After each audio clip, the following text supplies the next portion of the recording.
What's up guys, this is Frenzy, welcome back to Viewer Castles. Today we're going to start off with Gallia 25, castle level 24. Jump into it on my archer.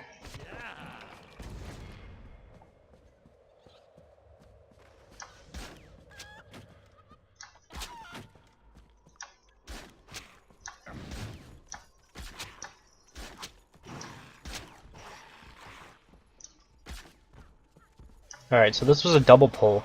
The only problem with it is that this doesn't actually function like a normal double pull would. Like, there's nothing really all that scary besides the Pete Poundmore. So as long as I can kill him off, the rest of this is pretty easy. So I'll just, well, I can't kill the Puppeteer. That's the only good thing about this, is that the Puppeteer is pretty hard to take care of, because you do have to go through the Robo-Shieldatron. But you noticed I pulled two groups, and I'm almost the same hit points as I was before. That's just because Robo-Shieldatron, obviously he doesn't add much to the overall fight. What's that? Okay. Alright. I think this group is fine for like a, I guess more of a time waster than anything else. It's a lot of like utility displacement units which pushes you and pulls you around and stuff like that. And then a tank. So I think that's fine.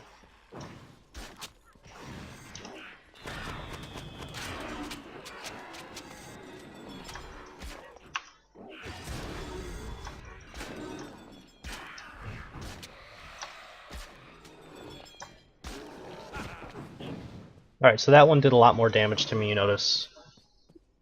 Mega Muttons are pretty good at just dealing damage overall, unless you can get like a really good shot on them, like a crit. Generally they'll take about half your life. But sometimes it is easy. If you can set it up well, you can kill them without taking hardly any damage at all. Alright. The IMAX, kind of, you know, I don't really like IMAXs. I have one in my castle as well, though.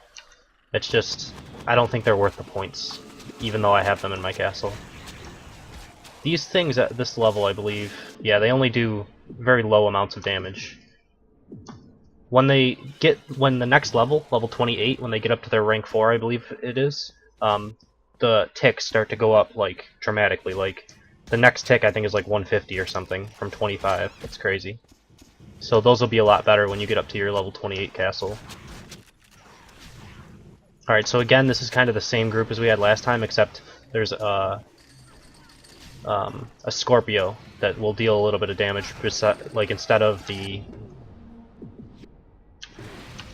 Poundmore, Pete Poundmore. So I really just have to kill off the Scorpio, who is quite annoying. This is actually more of a tank boss group than anything else. Like, I actually don't mind this one for time-wasting purposes. Normally I don't like groups when you pull multiple groups and they're both tank mobs, because you can pull both of the groups and get like through both of them with area of effect spells quicker than you would normally get through one group after another. I don't know if that made any sense, but with having this, you have this this Scorpio, which makes it more annoying to just engage it overall. So it should take longer.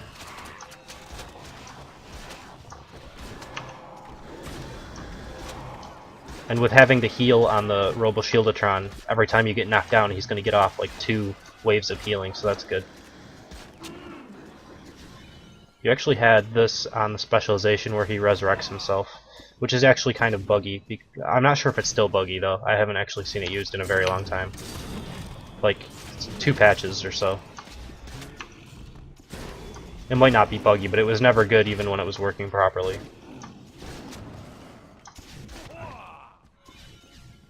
Alright.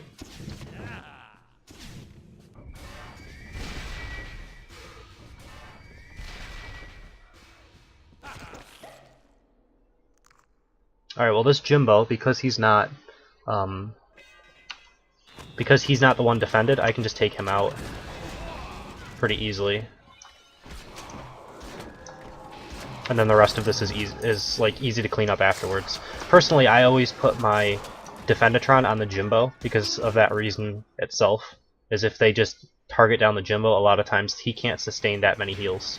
He'll be able to sustain more if like I don't crit or something like that. He'll get off 1 or 2 waves of healing, but I think that's still the most optimal way of engaging a group altogether. Because, I mean, it's just a lot easier. You don't have to worry about the Jimbo swings after you take care of him.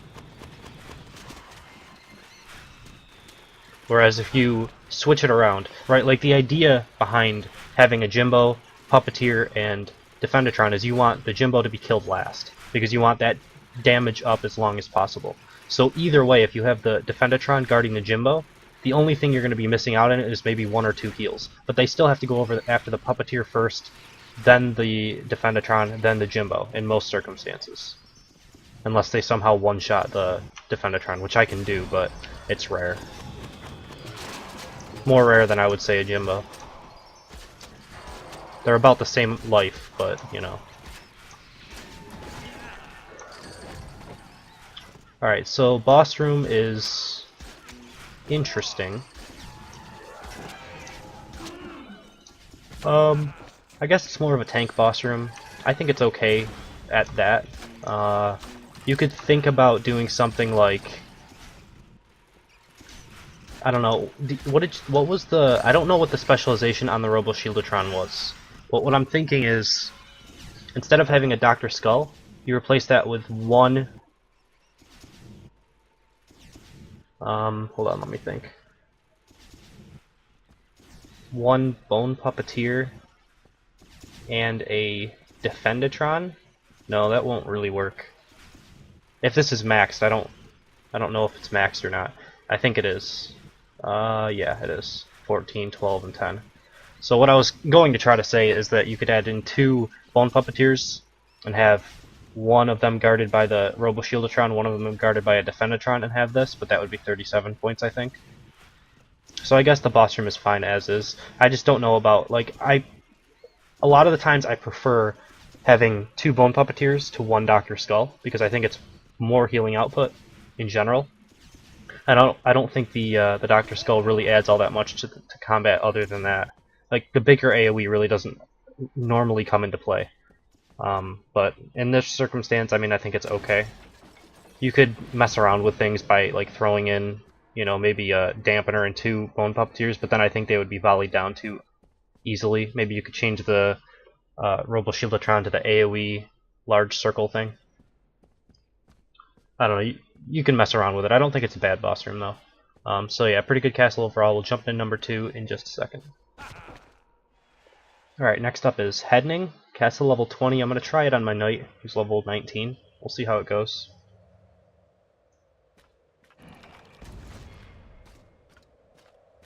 Shouldn't be too terribly difficult.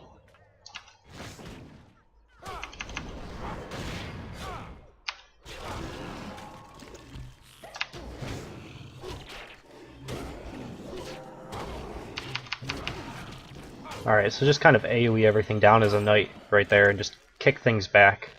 Kicking, like, with this, I believe it's based on armor. Yeah. Or also knocked back, dealt physical damage equal to 20 plus 130% of the kicked creature's armor. So a lot of times if you use these crabs or Robo or Defendatrons, it does quite a bit of damage when you kick stuff back into other things. Like, I believe it did about half damage to the Cyclops when I kicked that. When I kicked that crab in there. Alright, so this is actually pretty annoying for me to deal with. If this was my archer, it would be like incredibly easy. But as it is now, this is actually pretty difficult.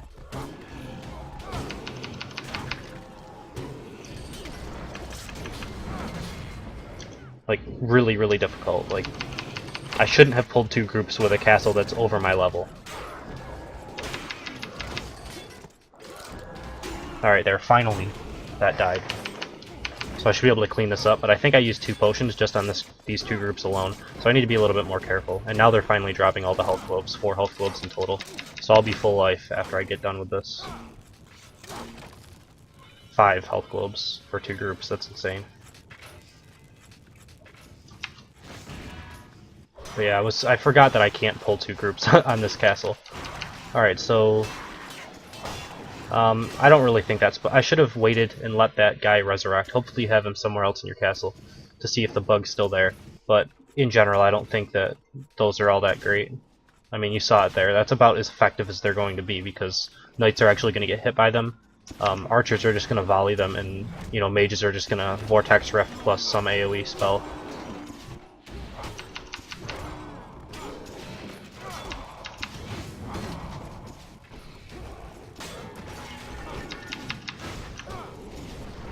It's interesting that there is a derp over there. I'm wondering if this goes to a dead end or something because of that. Doesn't look like it though.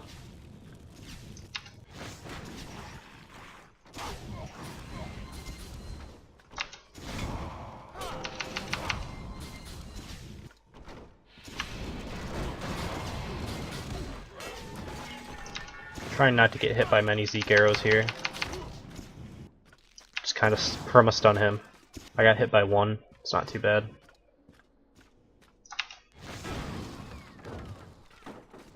Alright, I'm not going to pull two groups, because that's kind of risky.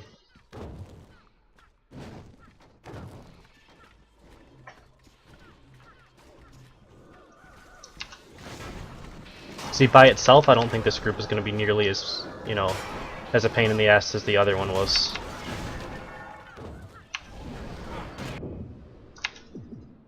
I can't believe that smite only did 200 damage.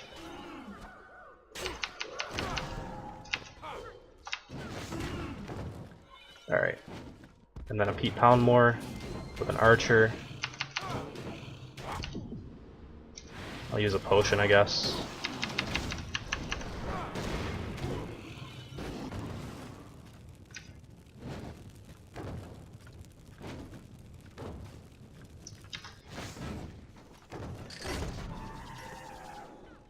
This is going to be a pretty annoying group. And I don't really want to fight it next to Ballista Traps, if I can help it. It's good Ballista Trap placement, though. It kind of forces me to not really fight at a corner. And I need a potion, maybe, if it'll work. There we go. So I'm out of potions now. Obviously, that's not ideal. I might not make it through this without dying.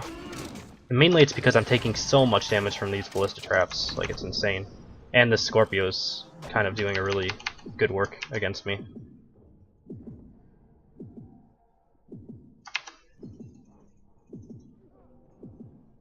See if I can grab this health globe. I got about half a full bar left of life. I might end up dying multiple times. Is that the boss room, I hope? Alright, well at least there's a tank group here. I can literally just fight this and it won't really kill me. Although, if I was fighting the right mob group, it would be the Defendatron instead, because this guy wasn't taking any damage. Alright, well, eventually I'll kill this. I'm gonna heal myself up off of it as well. This is the point where you have to be a little bit careful where you put tank groups in, because it will heal knights, or, archers won't take any damage, and if they drop health globes, it'll heal them as well.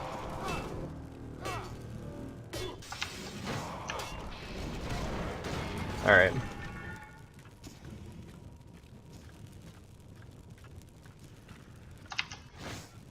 It's unfortunate.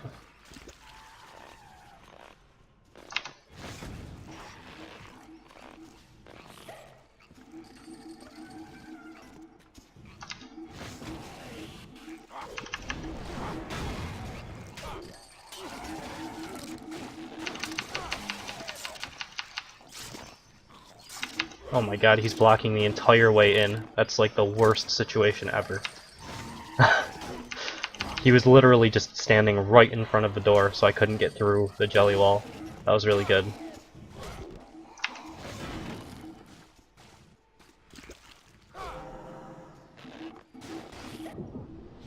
Alright, well that didn't go well. You can see that those are still pretty annoying for knights to deal with, even though I was trying to get through it quicker than normal. If I would have just stood there and pulled things out and been patient with it, it would have been easier. So I think this is where I die. I don't see a way that I can actually get through this without dying. And especially when I pull the wrong thing.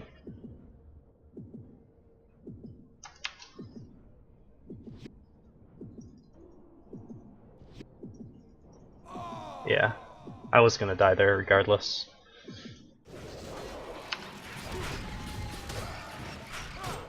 So good sustained damage. Someone who is level 19 shouldn't have an easy time getting through.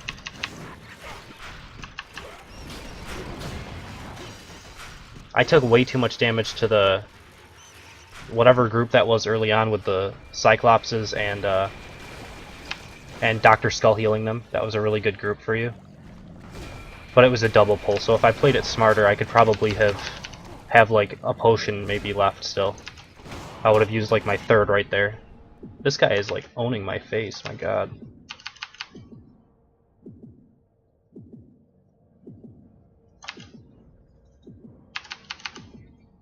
Mainly because he's, you know, bad dog enraged. Alright.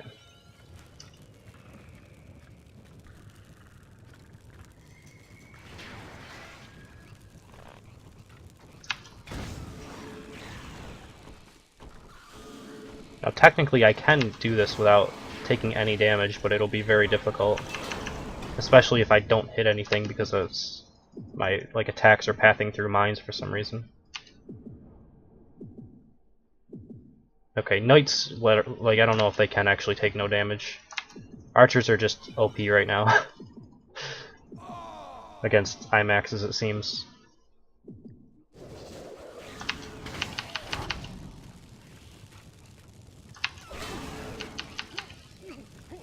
Like, this feels like an amazing unit against a knight. Now that I'm like going through and seeing this, that's a ton of damage. Like, you're getting so much value for that group. It took like almost 1,500 life from me just for one group. That's really good.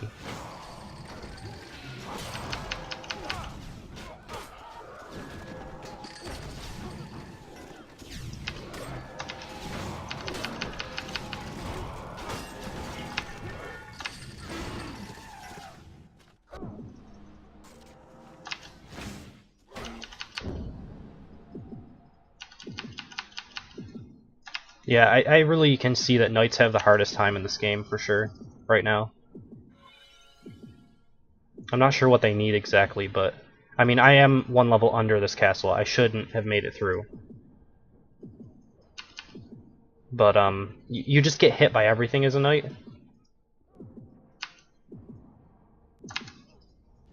Like multiples as well. When you have a Scorpio, they hit with, like on Pinstrike, they hit with all three of their attacks, and Zeke's hit with all three and stuff like that.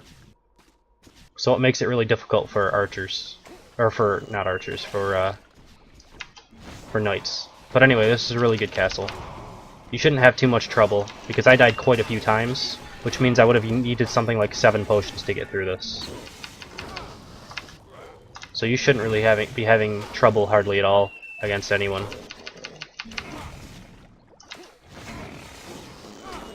Archers probably would give you a little bit more trouble because a lot of your stuff like the Stairmasters, the Cyclopses, all of that sort of thing would be really susceptible to volley. You know, the IMAX would be really susceptible to headshots and just kind of roll in general, to just roll around to avoid it. But against knights you shouldn't have much trouble at all. So we will jump into number 3 in just a second. Alright, and lastly we have Nyancat, castle level 10. So I'll run through it really quickly.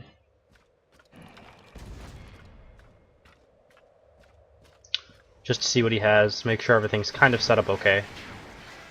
Alright, so I mean this trap here specifically, when people recognize what that actually is, no one will step on this.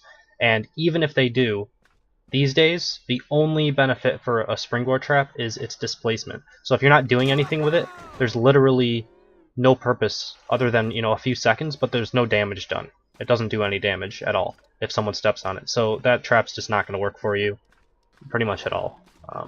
That should be changed to something else. Probably a slow trap because there's no mobs near it. This one's fine though, this is good.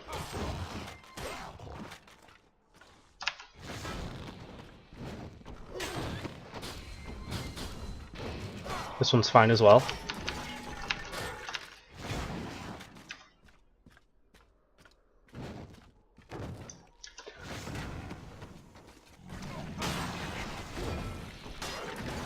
Um, Generally, I don't really like smelly warriors. I don't think it's terribly bad, but I don't know, it's okay. Yeah. What I'm thinking is that you're lacking, like, pulls through the walls. It's really the only way for lower levels to have any chance of defending their castle these days, I think. Honestly, I don't think lower levels can defend, because 4 potions is too much for lower levels. So you kind of have to go against the timer and hope that you can time people out by pulling through the walls and stuff like that. Force them to like pull your entire castle in order to get through it on time. If you've watched any of my like castle guide videos and stuff like that, you'll see me do things that I'll pull mobs through the walls if you don't know what I'm talking about. That's really what your castle's lacking all in all. I don't think you can really use archers for their overall sustained damage until you get to a higher level, because you know, I have the same amount of potions at, you know, castle level 24, castle level 30. It's all 4 potions. They haven't added in any sort of balance between the levels. So I don't feel like people should die if they have potions in your castle, like almost ever. You really have to rely on timing people out to protect your stuff. So archers die pretty quickly. You might want to switch them out with like cyclopses or something like that, just to maybe even, I don't know, Scorpios if you have them with Pinball Strike, a couple of those in there. Don't go crazy with them, but a couple would be okay. Just try to make it so that, you know, people take as much time as possible, I think is the only way to really protect your stuff at your level. So that is number 3, so we'll end the video here. If you guys enjoy what I do, please subscribe. If you want to be a part of Eurocasts, you can email me at frenzycastleruns. Comment on my video, or comment on any video, or comment on my castle. Give me your in-game name, and I will get to your castle as soon as I have time. So thank you for watching, hope you enjoyed it, and I will see you next time.